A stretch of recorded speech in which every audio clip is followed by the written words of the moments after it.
Nesta terça-feira, o Conselho Nacional de Justiça aprovou um ato normativo que cria, no âmbito do Poder Judiciário, a política de proteção a crianças e adolescentes expostos a grave ameaça. Repórter Evelyn Araújo conta os detalhes da medida. O ato normativo do Conselho Nacional de Justiça reforça a política do Poder Judiciário de proteção a crianças e adolescentes vítimas de ameaças de morte.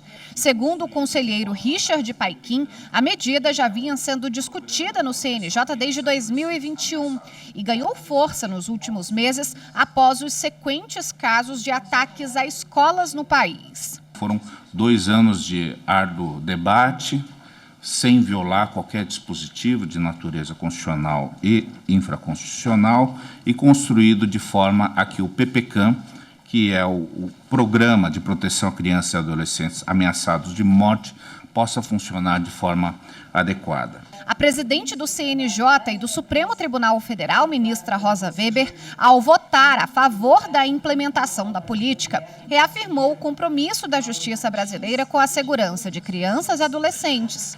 Além disso, para a ministra, o ato normativo torna o sistema de proteção mais eficiente. À medida em que ela estabelece essas diretrizes e procedimentos a serem observados pelo Poder Judiciário para atuação de forma cooperativa na proteção e garantia de direitos de crianças e adolescentes expostos a grave e iminente ameaça de morte e que necessitem de transferência para município ou estado diverso da residência de origem, mediante articulação interinstitucional e por meio de cooperação entre os órgãos do Poder Judiciário. Na manhã desta terça-feira, o plenário do Conselho Nacional de Justiça também decidiu pela aposentadoria compulsória do juiz federal Eduardo Luiz Rocha Cubas. Ele foi denunciado ao CNJ pelo Ministério Público Federal depois de aparecer em um vídeo ao lado do deputado federal Eduardo Bolsonaro, questionando a segurança das urnas eletrônicas.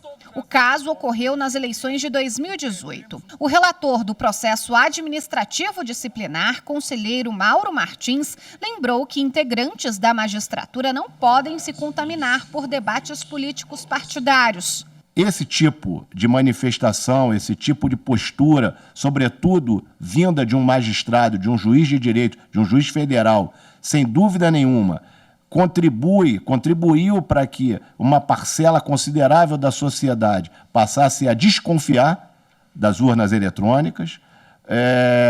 E quando veio as eleições de 2022, uma vez que essa mesma parcela da sociedade, insatisfeita com o resultado, então, das eleições, e com aquela sensação de que poderia ter havido algum tipo de fraude no resultado das eleições, então pratica todos os atos que são públicos e notórios e que redundam no dia 8 de janeiro de 2023. Ao votar pela aposentadoria compulsória do juiz federal, a presidente do CNJ, ministra Rosa Weber, lamentou a conduta do magistrado e relembrou que a democracia só pode ser garantida com um poder judiciário independente. Sem juízes independentes, sem juízes isentos, sem juízos responsáveis, sem juízes sóbrios, sem juízes serenos, nós não temos como sustentar o Estado democrático de direito.